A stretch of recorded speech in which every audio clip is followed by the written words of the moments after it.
La Pologne renforce sa présence militaire à la frontière avec le Bélarus, inquiète de la présence de combattants du groupe paramilitaire Wagner.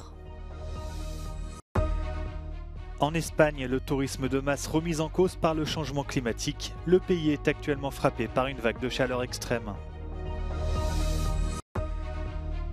Tony Bennett, le dernier des grands crooners américains, est mort ce vendredi à l'âge de 96 ans.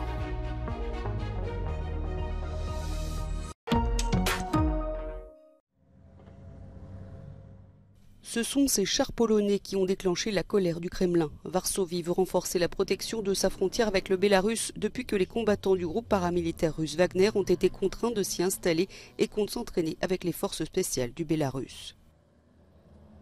Grupa Wagnera, która już coraz liczniej pojawia się na Białorusi, jest coraz to bardziej rosnącym zagrożeniem dla Polski, dla wschodniej flanki NATO. Le président russe Vladimir Poutine a accusé la Pologne d'avoir des plans revanchards et de vouloir récupérer des territoires de l'ouest de l'Ukraine. Une affirmation récurrente des autorités russes. Il a mis en garde Varsovie.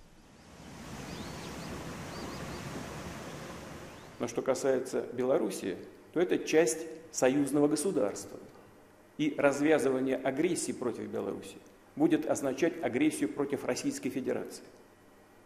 На это мы будем отвечать всеми имеющимися у нас средствами.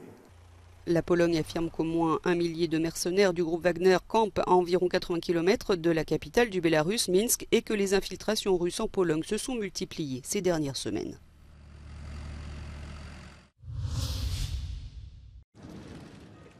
La présidence ukrainienne a annoncé le renvoi de Vadim Pristaiko en tant qu'ambassadeur auprès du Royaume-Uni. Aucune raison n'a été donnée dans l'annonce officielle, mais cette décision fait suite aux commentaires du diplomate sur le différend opposant Volodymyr Zelensky à Ben Wallace.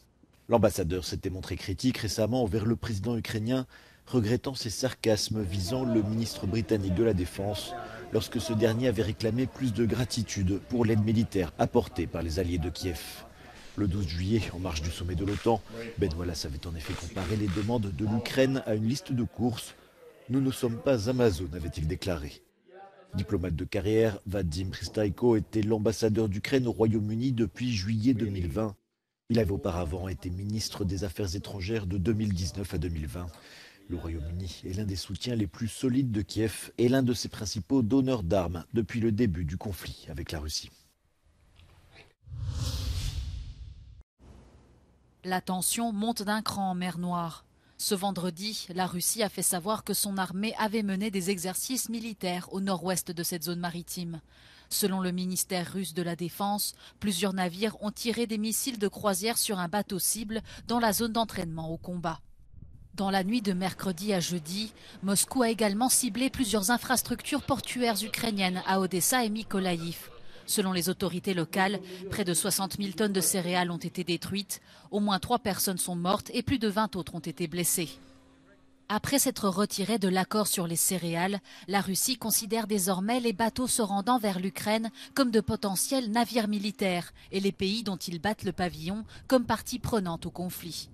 Cet accord, négocié en juillet 2022 sous l'égide de la Turquie et de l'ONU, est crucial pour l'alimentation mondiale. Près de 33 millions de tonnes de céréales ont pu quitter les ports ukrainiens en un an. C'est en pleine canicule que des milliers de touristes sont actuellement en vacances en Espagne, comme ici à Madrid. Les températures devraient osciller entre 32 et 37 degrés dans la capitale espagnole dans les prochains jours. Well, I live on the beach in California, so it is hot there, but it's much hotter here, yes. Point d'eau, rues ombragées ou visite de musées pendant les heures les plus chaudes de la journée. Tous les moyens sont bons pour éviter l'insolation. Sí, meterse a algo que tenga un poquito de aire por lo menos por 10 minutos es genial. Confrontée à des vagues de chaleur de plus en plus fréquentes et extrêmes, l'Espagne fait partie des pays les plus touchés par le changement climatique et risque de perdre des touristes.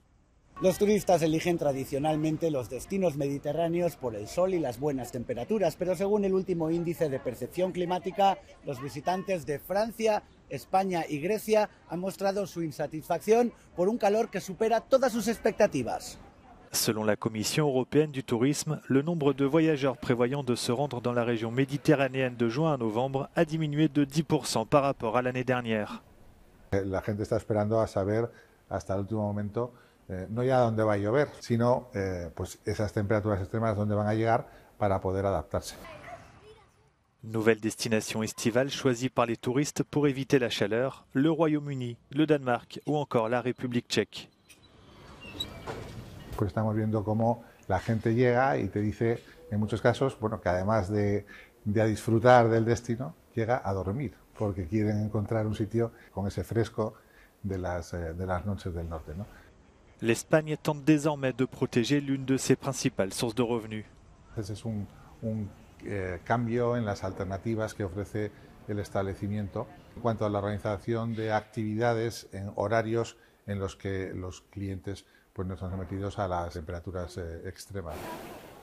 En 2022, l'Espagne a accueilli plus de 70 millions de touristes étrangers. Mais le modèle espagnol de tourisme de masse est remis en cause par le changement climatique. La question des ressources en eau dans un pays en proie à la sécheresse est désormais incontournable.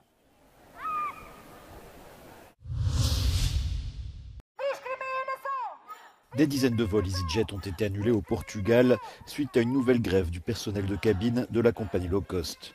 Ils réclament des salaires et des conditions comparables à ceux pratiqués dans les autres pays européens. La compagnie a présenté une proposition qui a été rejetée par 90% des membres du syndicat national du personnel navigant.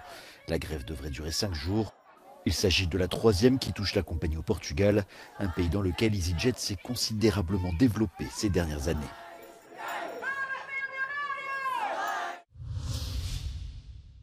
Nouveau gouvernement, nouveau conseil des ministres, même si le remaniement a été léger. L'occasion pour le président Emmanuel Macron de dresser un bilan des 100 jours qu'il avait donné à sa première ministre après la crise des retraites, de confirmer un budget 2024 exigeant et de faire part de la réflexion en cours sur les leçons à tirer des émeutes. Nous aurons à apporter les réponses profondes aux émeutes que le pays a vécues début du mois de juillet. Car au-delà des réponses d'urgence, nous voyons bien à travers les crises que le risque de fragmentation, de division profonde de la nation est là. Et il y a un besoin tout à la fois d'autorité, de respect, d'espérance légitime, et c'est une réponse complète et profonde qui se joue à l'échelle de la nation. Emmanuel Macron a aussi rappelé à l'ordre ses ministres qui ont d'abord vocation à travailler et non à être présents dans les médias. L'ordre républicain a été mis à mal par 5 jours d'émeute après la mort d'un jeune homme tué par un policier lors d'un contrôle routier en plein milieu des 100 jours d'apaisement qui devaient suivre la très contestée réforme des retraites.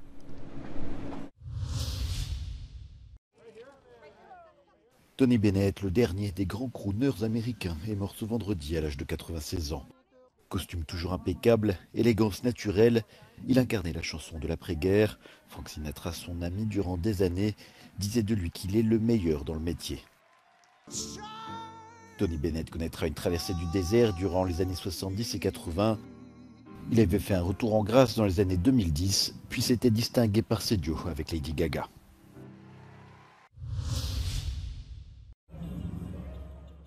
Depuis quelques jours, les scénaristes ont été rejoints par les acteurs dans une grève qui pourrait durer à Hollywood.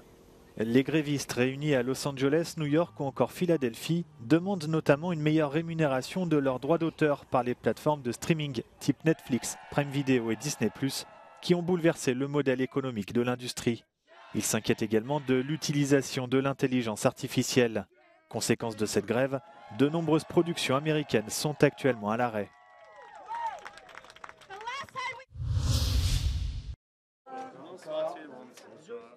Le gardien du PSG, Gianluigi Donnarumma, et sa compagne ont été cambriolés à leur domicile parisien dans la nuit de jeudi à vendredi. 4 personnes les ont menacés avec une arme, puis ligotées, avant de dérober des montres, des bijoux et de la maroquinerie de luxe pour une valeur estimée à près de 500 000 €. Légèrement blessé, l'Italien participera tout de même à la tournée de préparation de son équipe au Japon. Les cambriolages de joueurs du club de football de la capitale se sont multipliés ces dernières années.